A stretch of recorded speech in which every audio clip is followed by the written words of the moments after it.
Product not yet rated.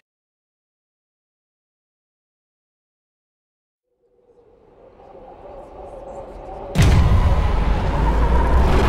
the creative director for Dead Space 3.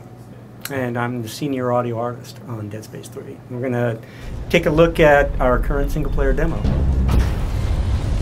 Isaac! Carver, goddammit, give me a hand here! As the demo begins, Isaac Clarke finds himself on a ship called the Eudora, which happens to belong to this guy here who he's handing a welding torch to. The ship has just been nearly obliterated by an attack, and now they're trying to make their way off the ship. Carver, where can I find an EVA suit? Down that way!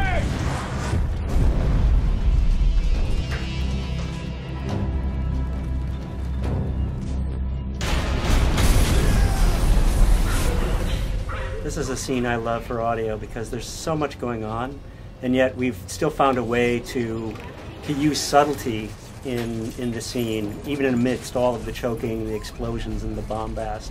There are like shards of glass floating around like a cloud in the environment that signal to the player that, you know, you have to go this way, and yet it's very dangerous to go this way.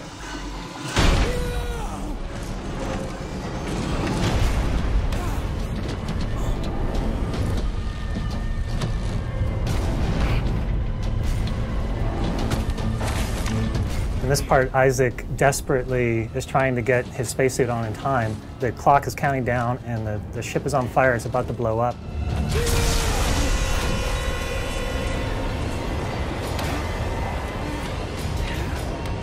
He gets the cabinet open and his helmet goes flying out into outer space. So he knows he only has a minute or something before he's going to suffocate, and he launches himself into space after that helmet, which is his lifeline. And he gets it just in the nick of time as he finds himself in the middle of the Eudora as it's flying to pieces. Guys, okay, I see it. Listen, find something to hang on to.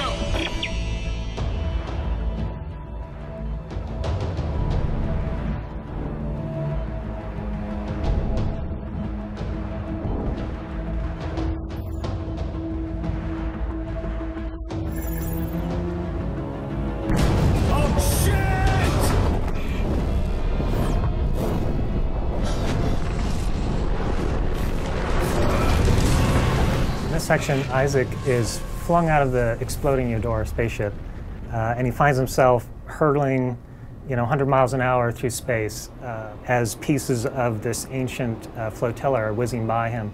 And what this did is it gave us a really excellent opportunity for introducing the next setting for Isaac in the game, which is this derelict flotilla lost a long time ago in outer space. You've got Isaac, this little insignificant guy, flying through massive pieces of ship that are just tumbling left and right. We wanted to create an intense feeling of chaos for the player, so they just can almost not comprehend how much stuff is going on around them. And they're freaking out about which way they have to go, left or right, and as they're going, they're just seeing pieces of ancient history tumbling by. And very much so is kind of like the evolution of the Halo jump that we did in Dead Space 2 as well. I mean, sonically and gameplay-wise, there's so much going on.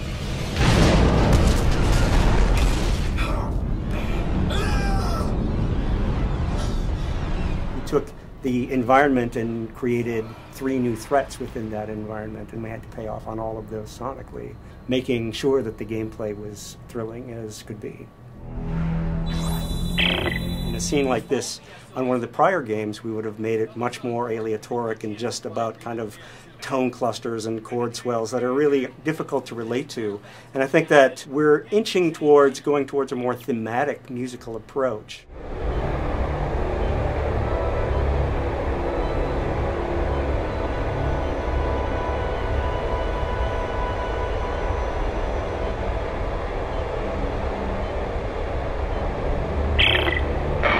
Looks like the power's out everywhere. There's no way to activate the cargo doors. What about that door? It's got a manual crank. No, that's right. I'll see if I can get inside. In this section, Isaac is separated from the rest of his crew. He's run out of options. He had previously just been flying through space, and now the only thing left for him is to go into this derelict ship. It's his only hope of oxygen and some parts that he can scavenge and upgrade his equipment and somehow survive this event that's happened to him. Looks like I'm the first person to come through here in a long time. There's residual air. Tastes like dirt. Sonically, I think it's really unique in all of Dead Space because it's like one of the most quiet environments we've ever created. So it really amplifies that sense of Isaac's being alone and being separated from his crew and going deeper into finding out what happened here.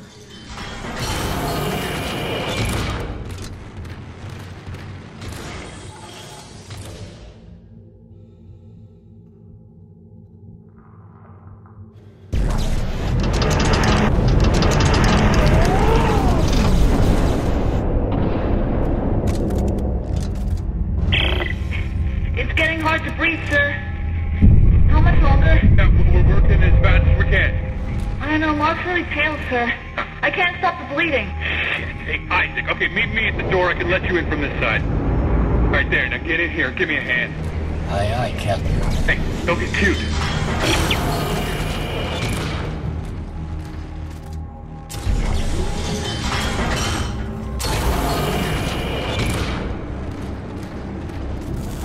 Isaac, Ellie's SOS is coming from deeper inside this ship, but I can't leave Rosen and Locke. Send me the coordinates. I'll go check it out. Here you go. Hey, don't stray too far. That's an order.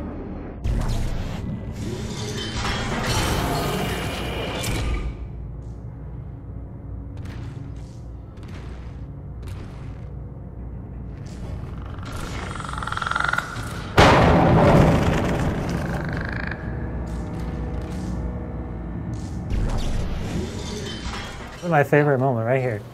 Door opens, lights shining through, and eliminates everything beyond the door, which happens to be what happened to the crew. And now you find out that something more sinister has happened to them.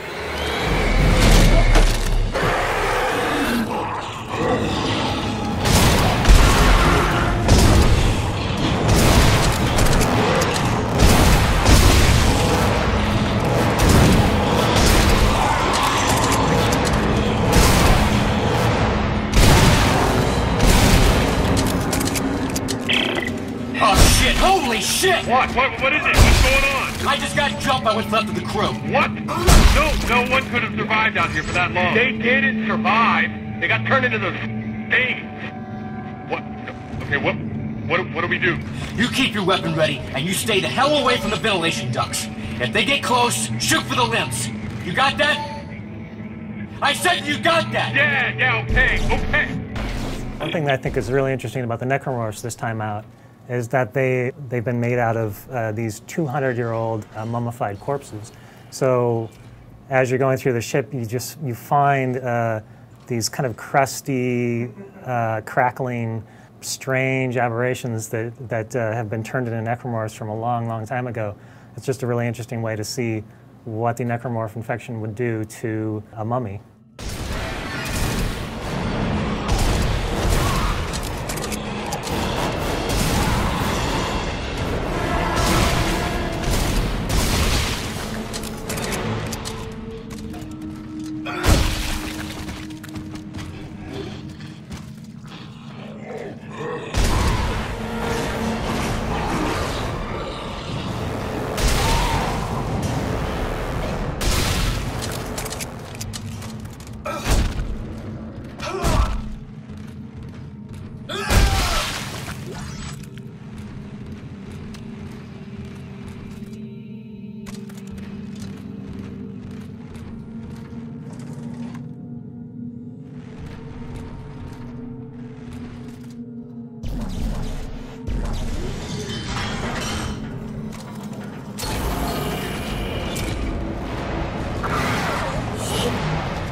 This part is where we're bringing back in one of the favorite enemies from the Dead Space franchise, the Lurker.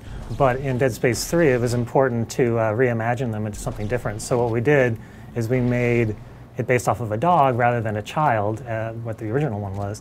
And the reasoning behind that is that this government whose flotilla that you're exploring, they just so happen to have needed dogs as part of the effort to find things on the planet that they were looking for. Similar to what you would do with earthquake victims, where you'd have dogs that would go out and search for things because they get a scent. These dogs just happen to have been turned into necromorphs, and now we get to see what happens when an animal gets turned into something necromorphic rather than a human.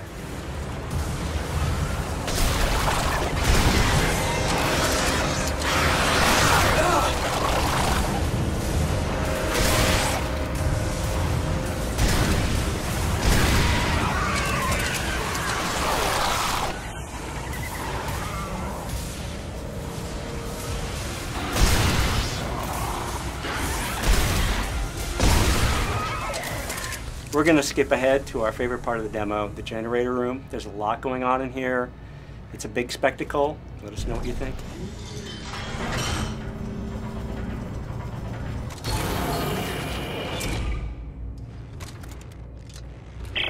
Norton, you there?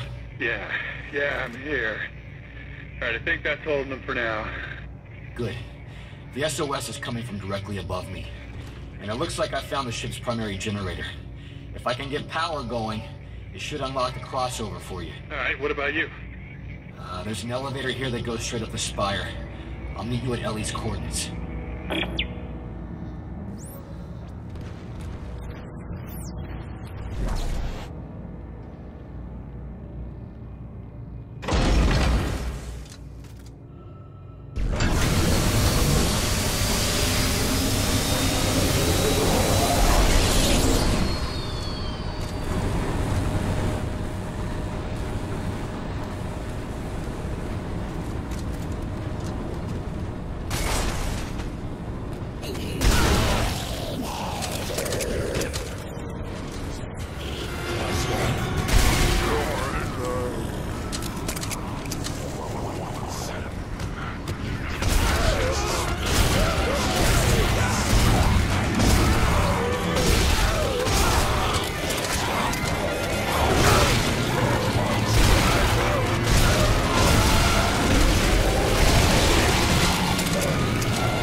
we have power. The crossover just opened up. Rosen, Mox will stay put. Isaac Carver will rendezvous at the Spire. Got it.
So thanks for watching. We made this for our fans, for you guys, and you can find more of this at deadspace.com. Let us know what you think. We're on Facebook and on Twitter.